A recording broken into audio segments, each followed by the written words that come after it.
तो hello everyone, मेरा नाम है अंश और आप देख रहे हैं साइबर सिक्योरिटी यूट्यूब चैनल। और आज हम पढ़ने वाले हैं सी के बारे में कि सी प्रोग्रामिंग लैंग्वेज होती क्या है। सी किस काम आती है हमारे, एक प्रोग्रामिंग लैंग्वेज क्या होती है, एक प्रोग्रामर क्या होता है, उसके बारे में पढ़ेंगे। और ये थियोरेटिकल होने वाला है तो हम जल्दी से जल्द इसका प्रैक्टिकल लैंग्वेज में हम एक ही चीज़ आपको डिटेल में समझाएंगे। तो चलिए चलते हैं आगे और देखते हैं what is C programming language. इसी प्रोग्रामिंग लैंग्वेज होती क्या है। तो ये हमारा सामने एक स्ट्रक्चर आ गया है, तो उसे देखते हैं। तो हम स्टार्ट करते हैं अपने कंप्यूटर से कि कंप्यूटर जो हमारा एक जनरल पर्पस मशीन है, जो बहुत सारे टास्क परफॉर्म कर सकता है पर खुद कुछ नहीं कर सकता। तो उसको टास्क करवाने के लिए हमें इंस्ट्रक्शंस देने पड़ते हैं और उन इंस्ट्रक्शंस को हम प्रोग्राम कहते हैं। और जिस लैंग्वेज में हम इंस्ट्रक्शंस को देते हैं उसे हम प्रोग्रामिंग लैंग्वेज कहते हैं। यानी सी प्लस प्लस, पाइथन, ये जो जितनी भी लैंग्वेजेस होती हैं इन्हें हम प्रोग्रामिंग लैंग्वेज कहते हैं। ओके। अब आगे आते हैं प्रोग्रामर पे कि प्रोग्रामर क्या होता है। पीपल हु राइट इंस्ट्रक्शन और program for computer are called programmer. That means कि जो लोग इंस्ट्रक्शन देते हैं या फिर प्रोग्राम लिखते हैं कंप्यूटर के लिए, उसको हम प्रोग्रामर कहते हैं। होप आप लोग ये चीज़ समझ गए होंगे। आगे बढ़ते हैं अपने सी प्रोग्रामिंग लैंग्वेज के ओवरव्यू के बारे में कि इसमें ओवरव्यू में आपको क्या क्या मिलेगा, उसका इंट्रोडक्शन देते हैं हम आपको। तो हमारे पास है ये है कुछ टॉपिक कि सी लैंग्वेज क्या होती है, why C are, why we learn C, what is keyword, what is data type, what is variable, what is identifier, what is operator. Okay. And conditional statements में हमारे पास चार टॉपिक है। If statement, if else statement, nested if else statement और switch statement. आगे हमारे पास loops है जिसमें हमारे पास चार टॉपिक है। While loop, do while loop, for loop और नेस्टेड लूप।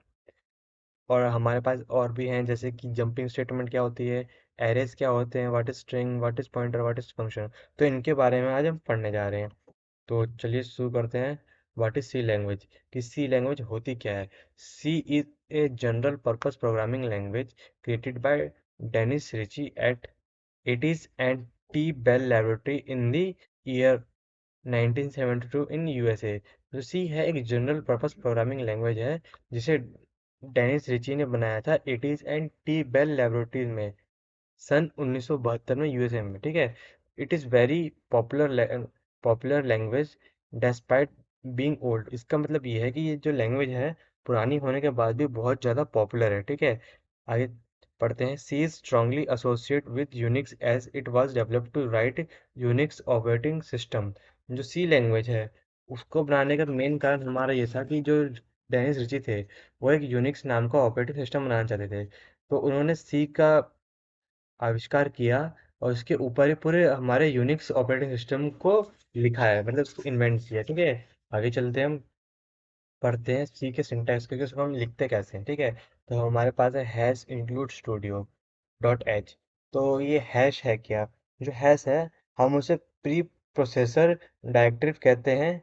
और जो स्टूडियो है यानी एस टी डी और आई ओ, ये तो अलग अलग चीज़ है। और जो एस टी डी है उसका मतलब है स्टैंडर्ड लाइब्रेरी, जो कि सी लैंग्वेज में होती है। और आई ओ मतलब इनपुट और आउटपुट। और जो डॉट एच है वो एक्सटेंशन है हमारी, वो हमारी हेडर फाइल है जो कि लिंक करती है हमारे प्री प्रोसेसर डायरेक्टरी से। ठीक है। और ऐसे ही हमारे पास है ये conio dot H. Conio dot H का मतलब है कंसोल इनपुट आउटपुट। ओके। और ये हमारा फॉर्मेट है सिंटैक्स को लिखने का।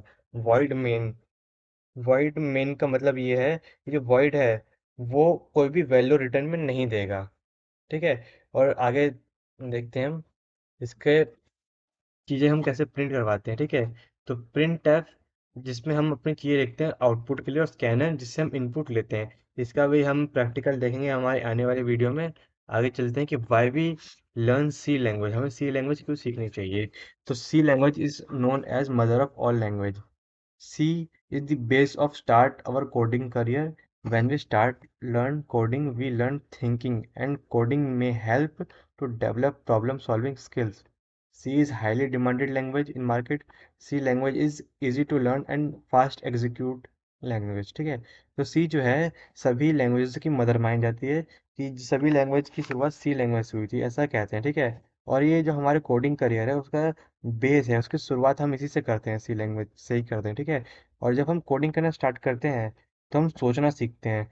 और इसका एग्जांपल हम ऐसे ले सकते हैं कि कोडिंग करते टाइम हमें प्रॉब्लम मिलती है, उस प्रॉब्लम का सॉल्यूशन हमें अपने कोड में डाल के उसे इम्प्लीमेंट करना पड़ता है हमारे प्रोग्राम में।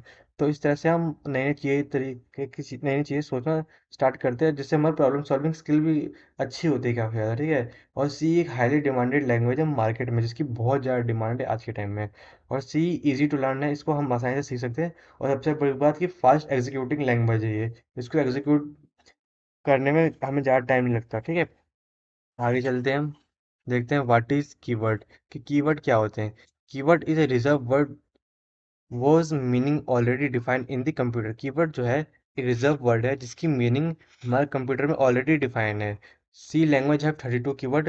We can't use keyword as a variable और ए मेथड नेम। बस सी जो लैंग्वेज है उसके अंदर 32 कीवर्ड मिलते हैं हमें, जिसको हम अपने हिसाब से यूज़ नहीं कर सकते, ना ही उसका हम किसी वेरिएबल के रूप में यूज़ कर सकते हैं। वो फिक्स होते हैं। तो हमारे कुछ कीवर्ड हैं यहाँ पे, 32 कीवर्ड्स हैं। Int, car, float, double, void, auto, register, return, extern, go to, break, continue, do, switch, case, while, for, constant, if, else, enum, signed, assigned, static, size of, short, struct, union, type def, volatile, default और long। इनके बारे में हम आगे पढ़ेंगे अपने practical वाली video में, ठीक है। आगे चलते हैं हम, व्हाट इज डाटा टाइप, कि हमारे जो डाटा टाइप है होता क्या है, इसके बारे में हम जानेंगे। तो यहाँ पे data type specifies the size of types of value that can be stored in an variable. इसका मतलब है कि डाटा टाइप हमें साइज बताता है जो भी वेरिएबल हम यूज कर रहे हैं और उसमें किस तरह के वैल्यू को हम स्टोर कर रहे हैं, या वो भी या वो बताने का काम हमारे डाटा टाइप का होता है, ओके। जैसे कि एग्जांपल से समझते हैं हम, int a is equal to 10। तो इंट है वो हमारा इंटीजर है, और ए जिसके अंदर हम अपनी वैल्यू स्टोर करा रहे हैं 10, ठीक है। ये एक एग्जांपल है। अभी आपके बाकी सारे जितने भी डाउट होंगे वो आगे आने वाली वीडियो में क्लियर हो जाएंगे जब हम इसका प्रैक्टिकल करेंगे। आगे चलते हैं कि व्हाट इज वेरिएबल, कि वेरिएबल क्या होता है। Variable is the name of memory where we locate stored data. Variable memory locate करता है, नेम होता है जहां हम अपना डाटा स्टोर कर सकते हैं, ओके। आगे चलते हैं हम, देखते हैं व्हाट इज आइडेंटिफायर, कि आइडेंटिफायर क्या होता है, किस, ठीक है, इसके बारे में पढ़ते हैं। Identifier refer to use the name that is used to identify variable function and so on. इसका मतलब है कि आइडेंटिफायर नेम को रेफर करता है। वो नेम वेरिएबल हो सकता है, फंक्शन का हो सकता है, या कोई भी नाम से तो कुछ भी हो सकता है, ठीक है। इसका एग्जांपल लेते हैं, इंट ए। जो ए है हमारा आइडेंटिफायर है, ठीक है। अब आगे चलते हैं हम, देखते हैं आगे क्या है। व्हाट इज ऑपरेटर, कि ऑपरेटर क्या होता है। ऑपरेटर एक तरह का सिंबल होता है जो कंपाइलर को ये बताने का काम करता है कि यूजर को मैथमेटिक्स या फिर लॉजिकल टास्क करवाना चाहता है, ठीक है। अब हमें ऑपरेटर्स देख लेते हैं कि हमें कौन कौन से ऑपरेटर होते हैं। Arithmetic operator, rational operator, logical operator, increment, decrement, ternary operator और असाइनमेंट ऑपरेटर। अरिथमेटिक में ये plus minus multiply divide and percentage का है। रेशनल में हम ये देखते हैं greater than, less than, greater is equal to, less than is equal to और नॉट इज इक्वल टू, ठीक है। Logical operator and increment, decrement, इसके बारे में हम आगे और अच्छे से जानेंगे, अभी हम इसको ऐसे ही समझा रहे हैं। बाकी जो हमारी आने वाली वीडियोस में हम फुल कवर करेंगे क्या चीज़ें होती हैं। अब आता है हमारा कंडीशनल स्टेटमेंट, कि क्या होता है। कंडीशनल स्टेटमेंट में हमारे पास पहले आता है इफ स्टेटमेंट, कि इफ स्टेटमेंट होता क्या है। इस इफ स्टेटमेंट हम तब यूज करते हैं जब हमें एक कंडीशन को टेस्ट करना होता है, ठीक है। हमारे पास यहाँ पे इसका सिंटैक्स है, इफ कंडीशन ये है, वो ट्रू है, तो हमारी स्टेटमेंट यहाँ पे प्रिंट हो जाएगी, ठीक है।